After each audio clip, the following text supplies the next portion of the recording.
Well, hello, coaches out there. Coach KW back here again for another exciting video. Today's episode, we're going to take a look at some live video examples of playing out of the back from my team and some teams we played against so we can take a look at what it looks like in real life. It's real easy and clean when you draw it up on the board or on the computer and do all those diagrams. But then you stick those third and fourth graders into the mix and anything can happen. So we're going to take a look at some actual video examples of my team in this past year, as well as a couple examples of some of the teams we played against to compare and contrast to see what they were doing and how they were doing it and what worked and what didn't. If you haven't seen my playing out of the back videos, there's some of my more popular content. I'll link them in the description. Go back, but we'll do a quick overview for now, okay? So in 7v7, we play the 1-2-3-1 formation. Again, I have a video on why I think this is the best one for training players to get to the next level in 9v9 and 11v11. Keeper has the ball. We have our center back split at the edges of the box, kind of deep. We've got our 7 and 11 wide and high to start. Our 8 should be in the middle of the field splitting it. In my league, the build-out line is the halfway line. Some leagues, it's another line painted here. Similar concept, just the line of confrontation will be a little closer, a little further. The key point here I wanted to make is, you'll see in the video, lots of times the strikers think they have to stay on this side of the line because that's where all these bodies are from the other team. What I'd like to see is my striker to find a pocket of space between this line of confrontation and the center backs so that they're past this line. So once that first pass comes in, if we can play over the top and in behind, we can. But again, we'll take a look at those video examples and see what happens as we have our teams here. So again, quick overview. I really do insist on having the ball start at the middle of the box so that there is no bias to one side of the field to the other. And we'll see some examples where other teams do that and what happens, okay? So we're going to play our ball wide to our center back. We want our winger to make a move to find space. Most of the time it'll be coming down the line as the pressure comes in to increase this angle. But it could be that if this player doesn't track this player, they might be able to go in and behind. But either way, this winger has the freedom to move around on this side. We have our 8 to slide over, our striker to slide over, and the idea here is if they take their space, they should have at least 3 options going forward before they have to think about going back and out the other side. The other mechanism that I teach usually at the end of 3rd grade or the beginning of 4th grade is using this player here, where they play a pass into here that acts like a bounce pass, where now as the pressure comes into the middle, they have an easy pass out to one of the center backs who has an easy pass out to one of the wingers since the pressure has moved forward and they bypass that pressure. I don't have a great video example of that one, unfortunately, but I do have an example where we played that and the center mid, they do something unexpected. And I'm not sure if they were trying to do it on purpose or not, but we'll take a look at that video and see how it goes. So that's a really quick overview of playing out of the back 7v7 in this style. So we're going to look at the computer. We're going to see what we have to look at in terms of real video examples that I recorded. If you're looking to figure out how I recorded these examples, I just made a video a couple of weeks ago on how to do that using a GoPro and stuff like that. So take a look at that video. But before we go, I'm going to ask, which I don't always ask, but I'm going to ask up front, if you've been watching this video and you've liked what I've done in the past and you haven't subscribed, which is about 80% of my views is not subscribed, could you do me the favor and just hit the subscribe button? It helps unlock some features in YouTube that will allow me to do new and more interesting things as we go forward and just will help me out. So if you found any value to any of the content you've seen here, it's free, it's easy, it's simple. Hit the subscribe button. I really appreciate it. You've been sharing with your fellow coaches, and I suggest you keep doing that if you find it useful. But if you're watching this video and you haven't subscribed, please just do me a favor. It'd be a huge help for me and a thank you to me for all this content that I'm trying to create and put out there for you. So let's go to the computer and watch some video, okay? Okay, let's take a look at a few of these video examples real quickly, and we'll go through them one at a time. So let's take a look at really a clean one here. So we'll pull this video up. We'll drag this timeline back. So here you can see, oh, look at that. We got some, let's clear all that. What we've got here is we've got a goal kick here. And so now here's our basic setup. And it looks pretty much like what we just looked at on the whiteboard. The ball is in the center. Again, that's where I like it to be. Here's my 2 center backs. you'll see there's a little tendency, it's going to be the same player in a lot of the clips, and they're a little bit too high. And we'll see how that works out in the long run. Here's one of my wide players, is the other, a little fuzzy. Here's my center mid. Pretty decent positioning because it allows them to come close if need be. Now, we talked about the 9. I would rather see this 9 somewhere back here because I want to get them past this first line of pressure. We're playing a team that's playing a 3-3, and on goal kicks, it looks like they were starting to bring this player up and closer. But we're going to play this one through. This one's pretty classic. It's a pretty clean version of it. So we'll hit play. Play goes out to the left. A little bit interesting. Makes that pass straight up. Now, would we have liked that pass to go straight or maybe wider? Yes, but in the end, it works out. These are fourth graders. They do make mistakes. You can see here, the only bits I might complain about a little bit is I'd like to see this center back move up a little more quickly. And again, if this striker here had started with a deeper starting position, these two players wouldn't be so close in the same line. And we see our player here is starting to make his run into this back post. So this looks really clean and really good as they go forward because he's run into pressure. You can see now a common issue with players like this player here and the striker are in the same line. I'd really like to see this player here, kind of in front of the referee. So now this player has some depth between the striker and himself. And if I play this through, you'll see that the ball is literally going to go across in a line in the passing because they are so close to each other and they're in the same line. So you pass to there, same line, pass to there, tries to cut it back. Look at all the players in the middle.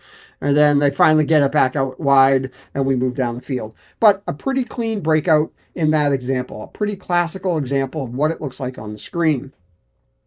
Let's take a look at when we are, if we need to switch to play. Now, again, this one is not classic in the way that we would instruct it to do, but it works out. So here we are. Here's our players again. Really would like my striker. Same kid. This is all from a relatively quick sequence of plays here. I'd really love to have him a little bit deeper, as you'll see, but my wide players are pretty good. Again, this player really should be down here, and this player, they did not get where he needs to be. He should probably be over here, but that's just picking on everything here. We play this ball. It goes out here. Now stop. Now you can see here, this time on the press, we've got a player covering here. We've got this player here really cutting off the pass this way. I would love this player to have dropped in. He's still learning that center mid role and he could be a little bit static at times. And this back here, I actually am okay with him moving in sooner than the second pass because any good defender, the first thing that should be going on in their mind is, what's the worst that can happen? And he can see here, he's got players all in his face, and he's now looking to maybe go this way. This player also has a tendency to try to play 1v1 sometimes here when that's not the place to do it. So he's coming in the cover because the worst thing that could happen is this player gets the ball and has a clean run at the keeper. So what's going to happen here is this player is going to, instead of turning around and playing back so that we can then play out this way as we've trained, he's now going to try and switch this. And he's confident in his ability to try and play this ball long. And he gets away with it, even though you'll see that the other player comes kind of close to sniping it off. But here we go. He pulls inside. Now he plays that ball long. It gets through. And now we're up and forward. So again, not necessarily a classical way of how to switch the field there, but again, starting to feel these players in fourth grade, starting to feel their oats a little bit, feeling like, hey, I can make that play. And he pretty much did. So congrats to him for trying it. If it went wrong, we were in a good shape. This defender was there. The winger happens to be pretty quick, could put some pressure in, and we would have been okay probably. But again, it's never as clean as what it looks like on the screen there. I'd love to show you here what I really impress upon my players, and it's part of the same training. Here's a save. Watch what this looks like. As soon as my keeper has the ball, watch what my team does. What shape do we have? We already have player here,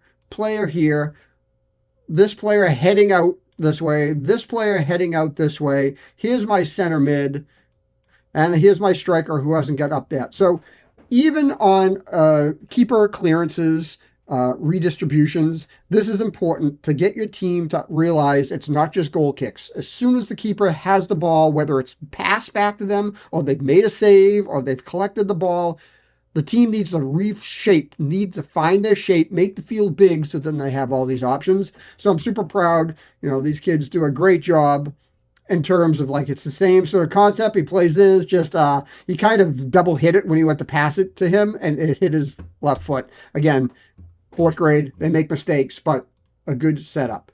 I mentioned that I would talk about what happens if we play to the center. Now, this is not my classic terms of way to play. But again, here we go. We've got our players. They've hit their shape. I like where my center backs are this time. He's a little bit deeper than usual. We've been playing wide a couple of times, and they're starting to get wider and wider. Although right now, if he was to look up, he should have seen all 6 of the players basically within this inside of the circle. Here's a point where you can take a shot and play a ball direct. Again, but I let them make the choice. But here what's going to happen is he's going to play into the 8. Now, usually what I tell my players is if the ball is on this side of your body, then you just simply play the ball this direction. If the ball happens to be on this side, you play to this direction because you can see all the pressure is coming straight into him this way, which leads, obviously, these players in acres of space. Now, in this case, I'm not sure if he tried to do this on purpose or not, but instead of playing back, he opened his foot a little bit too much, and he just tried to play straight out to there, and it basically worked. Again, I love that the inventiveness there. He thought he saw that there was lots of space there, and maybe he saw something earlier. What I don't love, and this is what we'll go back to and look at real quickly, and this is where I would say to him, hey, what is it that we want to do? Our body shape here for this player is not okay because he's square. He's basically looking straight at the keeper, so he can't see what's behind him. What I tell my players, and you should tell your players too, look at my wide players, all of them. Their body shape is they're turned sideways so they can see both where the ball is coming from, and if they turn their head simply, they can look this way. This player, he can only look across this plane. This is what he can see, right? Because if he turns his head quickly, he can't see behind him. What I'd rather him is to be standing so he has his body sideways because the ball's coming, and then that way he could see where the pressure was coming from. He could easily turn his head and see over here and see directly to this player and maybe play that pass a little bit cleaner as it comes up here. So here it goes, pops it out there. That player has to come back a little bit, which, to be fair, maybe we say should be up there as well. I will make one quick comment here about positioning. I would love, again, this is getting late in the game. Actually, no, I take that back. It was not late in the game. This player needs to move more quickly here. This player took his own sweet time to get here. So now this player is isolated with no support. This player should be here at this point, being an option for this player to be able to play back and through. And of course, my keeper should be yelling and pushing everybody up, and he should be landing himself at the top of the box. You can see this player is keeping his width and starting to head in this way. My striker and center mid, once again, are too close to each other. This player really should be coming here or making a run down, or this player should be making a run down so to keep this space in here. But again, all a learning proposition. One thing I would like to look at here is what happens a lot of times when our keepers try to hurry up and play and want to play long. I made a video for one of my keepers in one of the games where we were down a goal and he thought, I need to just get the ball up, try to pick off a solo player for a run down. He tried it, and I have the clips. He tried 15 times. He lost the ball 12 times because they can't head at this age. They can't control a ball that's thrown at them. And in our league, if you throw the ball over the halfway line, it's supposed to be whistle blown, indirect kick for the other player. Now, one of my assistant coaches happened to be my kid. My older kid was the ref. Didn't necessarily catch that, but a more experienced ref or a regular ref, we had a no-show, would know this. But if you see here real quick, he makes a save. My team is starting to go into their shapes. You can see Center back's pulling here, and he's calling for it. This center back is this way. You see this winger starting to head this way. You see this winger starting to head this way into all this open space. My center mid is there, and look, my striker is in a really good spot. However, he's tempted by this, the keeper. When he plays this ball, he tries to throw it over the top, can't head it. What does he got to do? He's got to duck out of the way. Now, the ref should have called that for being thrown over the halfway line, but now ball's over the top. He can't get a hold of it, and we lose the ball. So that's why I really insist on putting the ball down and trying to play that ball short and quickly. I understand at this point of the game, we were down a couple of goals, a couple of fluke goals. We ended up winning this game 4-2. We had pretty much control of the game all the time. There was just 2 fluke goals that happened, as it will, in 3rd and 4th grade soccer. He was in a hurry thinking, oh, I can get a breakaway. Really, 20 or 30% of the time. So if you've got a keeper that does that, have an assistant coach make a tally board and just mark down quietly every time they try to go longer than just playing it to the simple pass and try to go for that home run ball. You'll see how many times. It's why I do not allow punting almost at all from my players, because you can't head it. The field is so short. The only time I'll let them punt it is if they've been working on their side foot punt. And this here is my son, who sometimes plays keeper. He's really good at the side foot punt, and so he can take that ball here. And if one of these players is out wide, he can drive that ball low and play it in a way that this player can control it with his legs or his chest and play it out there. But we do not have any of that high punting going on, because if it goes over the halfway line, it gets blown right back. Let's take a peek now at when your players don't get deep enough, those 2 center backs. We talked about that one center back was always short. You can see now my team is down this other end of the field. We're getting set up, and it's kind of a warm day. It's getting later in the game.